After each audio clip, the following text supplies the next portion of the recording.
ஆண்டவரும் இரட்சகருமான இயேசு கிறிஸ்துவின் ஈடு இணையற்ற நாமத்தில் அன்றன்றுள்ள அப்பம் வாசகர்களுக்கு எங்கள் அன்பின் வாழ்த்துக்கள்.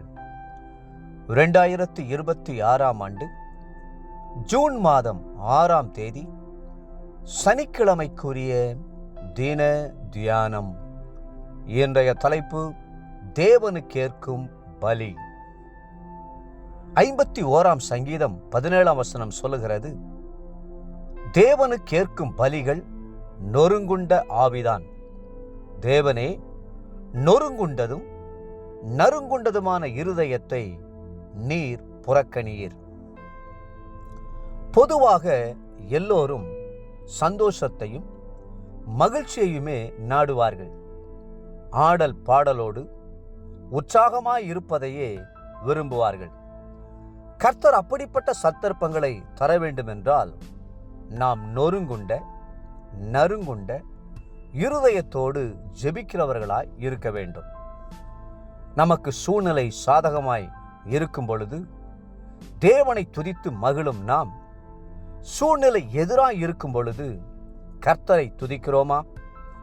அத்திமரம் துளிர்விடாமல் போனாலும், திராட்சை செடிகளில் பழம் உண்டாகாமற் போனாலும், ஒலிவ மரத்தின் பலன் அற்று போனாலும், வயல்கள் தானியத்தை விளைவியாமற் போனாலும், கிடையில் ஆட்டு மந்தைகள் முதலற்று போனாலும், தொழுவத்திலே மாடு இல்லாமல் போனாலும், நான் கர்த்தருக்குள் மகிழ்ச்சியாயிருப்பேன், என் ரட்சிப்பின் தேவனுக்குள் களிகூறுவேன் என்பதே ஆபகுக் செய்த தீர்மானம்.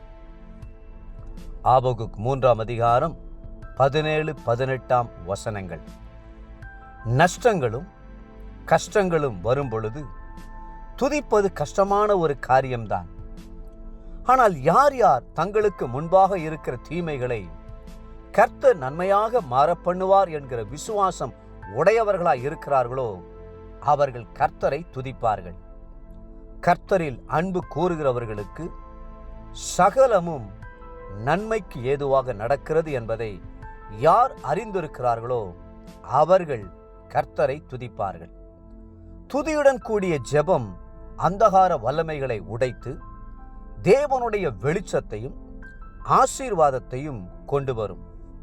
விசுவாசத்தை உறுதிப்படுத்தி மெய் சமாதானத்தை தரும்.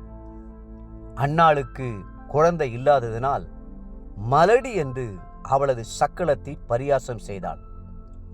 அவளுடைய வாழ்க்கை சீர்பட நொறுங்குண்ட இருதயத்தோடு மனம் கசந்து ஜெபிக்க வேண்டியது அவசியமாயிருந்தது. அவள் கண்ணீரோடு ஜெபித்த ஜெபத்தை கர்த்தர் கேட்டு ஆசீர்வாதமான சாமுவேலை தந்தளினார். நீங்கள் நொறுங்குண்ட நறுங்குண்ட இருதயத்தோடு தேவனை நோக்கி பார்க்கும் பொழுது தேவனுடைய கிருபையின் கரம் உங்களை அரவணைப்பதை காண்பீர்கள். அன்பின் கரம் உங்களை தேற்றுவதை அறிந்து கொள்வீர்கள்.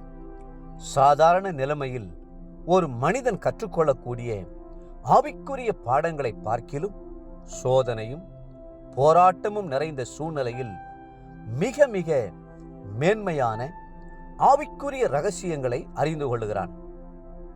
அவன் நெருக்கப்படும் பொழுது அவனுக்குள் இருக்கும் சுயம் என்னும் அகந்தை அகற்றப்பட்டவனாய், இனி நான் அல்ல கிறிஸ்துவே என்று உணரத் துவங்குகிறான். தாவீது ராஜாவுக்கு பல உபத்திரவங்களும் பாடுகளும் போராட்டங்களும் வந்தன. முடிவில் அவர் என்ன சொன்னார் தெரியுமா? நான் உபத்திரவப்பட்டது நல்லது, அதனால் உமது பிரமாணங்களை கற்றுக்கொள்கிறேன் என்பதே அவர் சொன்னது. 119ஆம் சங்கீதம் 71ஆம் வசனம். இன்றைய நினைவிற்கு ரோமர் 12:1, உங்கள் சரீரங்களை பரிசுத்தமும் தேவனுக்கு பிரியமான ஜீவபலியாக ஒப்புக்கொடுக்க வேண்டும் என்று தேவனுடைய இரக்கங்களை முன்னிட்டு உங்களை வேண்டிக் கொள்ளுகிறேன். இன்றைய வேத வாசிப்பு காலை 2 நாளாகமம் 25, 26 மற்றும் 27ஆம் அதிகாரங்கள். மாலை யோவான் 16ஆம் அதிகாரம். அன்புக்குரிய அன்றன்றுள்ள அப்பம் வாசகர்களே, மீண்டும் உங்களை வாழ்த்துகிறோம். நறுங்குண்ட இருதயத்தோடு கர்த்தரை தேடுங்கள். கர்த்தர் உங்கள் ஜெபத்திற்கு பதில் கொடுப்பார். கர்த்ததாமே உங்களை ஆசீர்வதித்து மென்மேலும் உயர்த்துவாராக. ஆமென்.